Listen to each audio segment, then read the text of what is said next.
we never learn our lesson, right? Less than a week ago, everybody was busy crowning the Nets as the next champs. The Lakers no longer in the playoffs. Who's going to stop the Nets? Even if they only have two of their superstars, we're writing the obituary for the Milwaukee Bucks. But after down 0-2, being in a hole in Game 3, in fact, you can make an argument Brooklyn was 2 possessions away from taking a 3-0 series lead. On top of that, already banged up Nets may have lost Kyrie Irving with that ankle injury. James Harden's already out. So hard to know what to make of Brooklyn. Now it's Kevin Durant's time. You want to be LeBron James? Here you go. You got your opportunity. Milwaukee seems to have found an answer, though, to KD. PJ Tucker, give him credit. Frustrating Kevin Durant, Bucks star, the Greek freak, dominant in Game 4, supporting cast, playing better. Tide's turned. Momentum is turned. Milwaukee has shown that there's some confidence there that they lacked in previous postseason disappointments, and a lot depends on the Nets' health. But now we go back to Brooklyn with a series that's very much in the air. I'll go back to that Game 3. That was Thursday. The Nets were 2 possessions away from taking a 3-0 series lead. Then yesterday, the Bucks went on a 21-4 run. That was the first 4 minutes that turned into an 11-point Nets lead, and then it turned into a Milwaukee lead of 44-38. And then 10 seconds later, Kyrie Irving goes up for a layup, comes down on the Greek Freak's foot, and the replay of that makes you wonder how many times that we've seen this before and how long and how severe this could be with Kyrie Irving. But even if he does play, how formidable is he going to be? How many minutes can you count on? You already got James Harden. Can you force James Harden or politely ask James Harden to come back maybe sooner than expected here?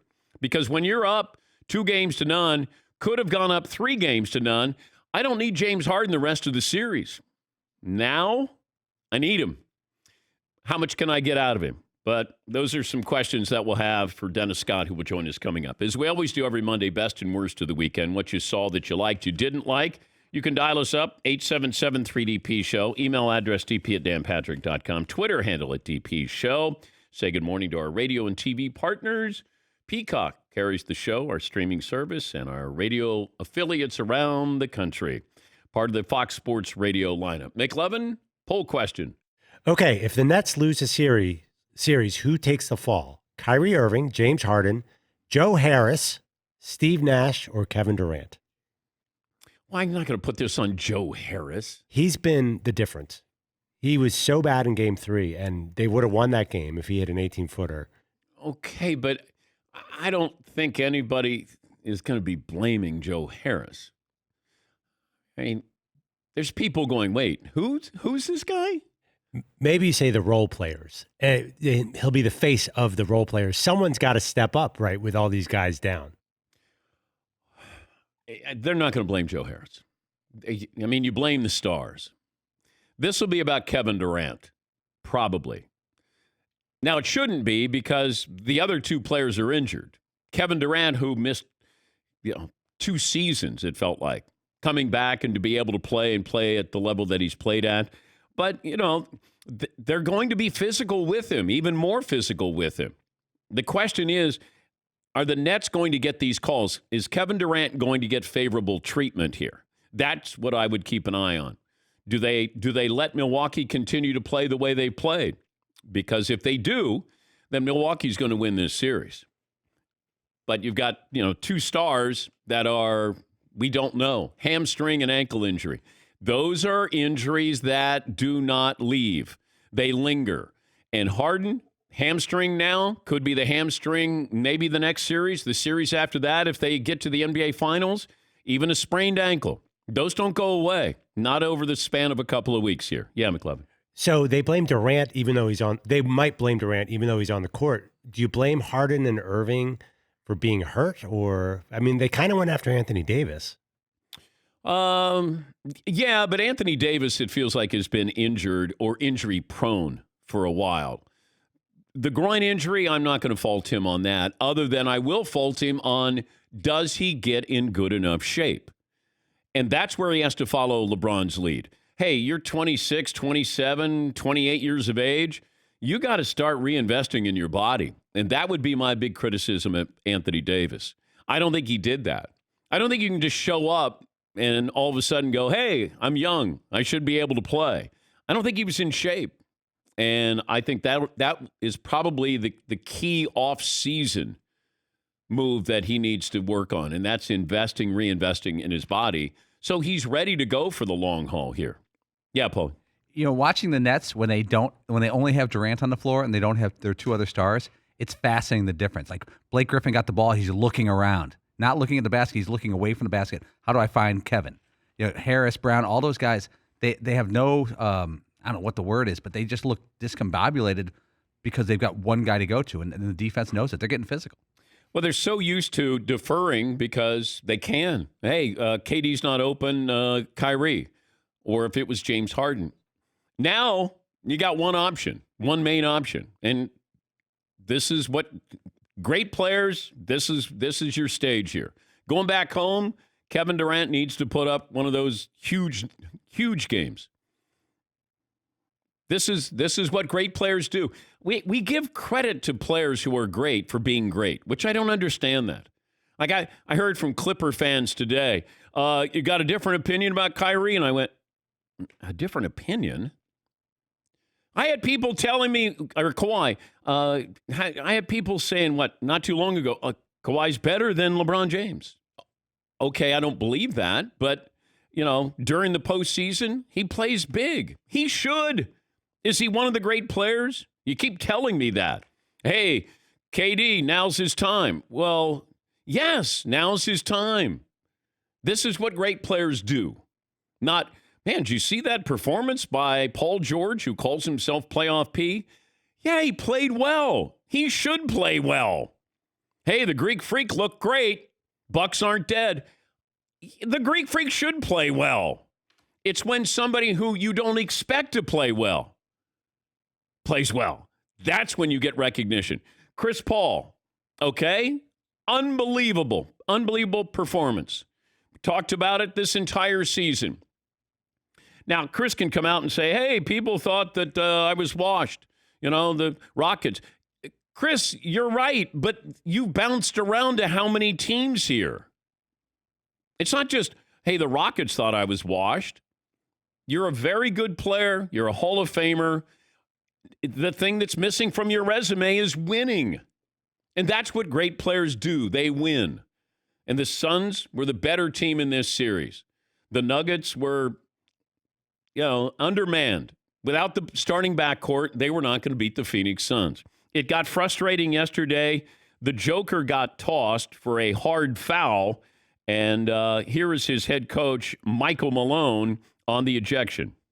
I don't know. I think it was something along the lines of wind up, malicious intent, some other mumbo jumbo. But obviously, you lose the MVP. It's going to make it even harder to try to stave off elimination.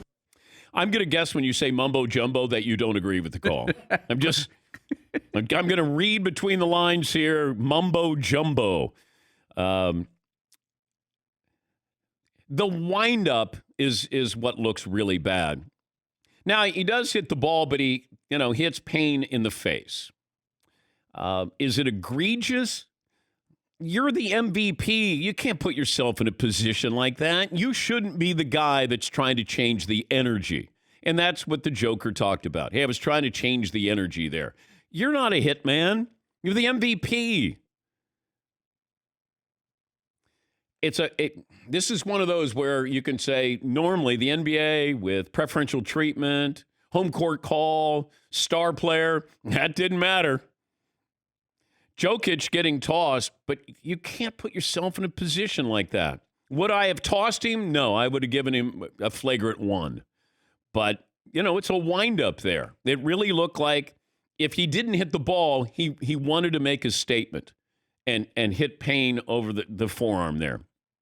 Devin Booker went toe-to-toe with the Joker and had this to say about that scrum. I think, it was just an emotional play. I don't think he meant harm by it after, but, it was just a frustration foul. But, it was tough just defending my teammate. That was it. But I seen him go up to Cam after and apologize. And, I've played against the Joker multiple times. I know, he's not a malicious player. The last time an MVP got kicked out of a playoff game was Steph Curry in 2016. I don't even remember that, but I will say the Joker, this goes back to when Michael Malone said his team quit. And somebody asked the Joker after that game, hey, did you quit? No, I didn't quit. I think this is the frustration, the buildup there, and the Joker took it out on Cameron Payne. Yeah, Paulie. Steph Curry got ejected. I had to look it up. Game 6 of the 2016 NBA Finals, he got his 6th personal foul, and he threw his mouthpiece in frustration at the referee and actually hit a fan. So he was gone anyway. He was booted out of the game, but he got technically ejected from the game. Oh, okay. The mouthpiece game. Yeah. So I don't know if, the NBA looks at this and says, did they overreact? In the moment, it's a wind-up, big wind-up, and, you just can't put yourself in that position. That's it. Because you can sit there and argue and go, he shouldn't have been tossed. He shouldn't have been in the situation to begin with. And if he does get tossed, then I'm going to blame it on him. He put himself in a position where you left it up to somebody else to decide should you continue to play or not. Give credit to the Phoenix Suns. They played extremely well, and now they wait for the winner of the Utah Jazz and the LA Clippers. What other poll questions do we have today, McLevin? Okay, on that note, who's coming out of the West? The Suns, the Jazz, or the Clippers? Okay. And I'm asking that before the critical game 4 here with the Clippers, because I don't know what the heck's going on with that team. Yeah, I don't know how to handicap the Clippers, because when I don't count on them, they win. When I do count on them, they don't win. Mike Conley not being able to play for the Utah Jazz is still a big piece missing for them. And if it's not this series, they'll definitely need him for the next series if they're going to beat the Phoenix Suns. Yes, McLevin. Does this feel more wide open than usual? Usually you just say, oh, it's going to be LeBron and Curry, and the Jazz Suns. Yeah. Well, it is wide open because the Lakers aren't in it. And if the Nets aren't in it, then you're going to get some really interesting matchups here in the NBA Finals that you did not expect. Is that good or bad for the NBA? I think you want to have stars. I liken it to March Madness, where you go, oh, these upsets are cute, and then you get to the Final Four, the Elite Eight, and then you want the blue bloods in there. Unless you have a team like Butler, like if Butler gets to the finals, I want them to win. I want Butler to win the title, not get there and not win. Have that Cinderella story. But for the most part, it feels like we like the cute little matchups and upsets, and then after that you go, okay, now I need a great team to win the national championship. Yeah, Paul. I think the Suns feel lovable. My kids know Chris Paul from the State Farm commercials, all the different commercials. They don't know him as a basketball player, but they know him from commercials. I think the Suns are likable or lovable. And Devin Booker dates a Kardashian. There you go. Yeah. Other than that, have Barkley come back, do some stuff. Yeah, McLovin. I think some other teams, I think the Bucks would be lovable, but I don't know if PJ Tucker, the way he's playing, is lovable or. No, that's not a lovable team. No, not where the nation's going to go. Let me wrap my arms around the Bucks. Trae Young could be lovable. He could be cute little guy. Yeah,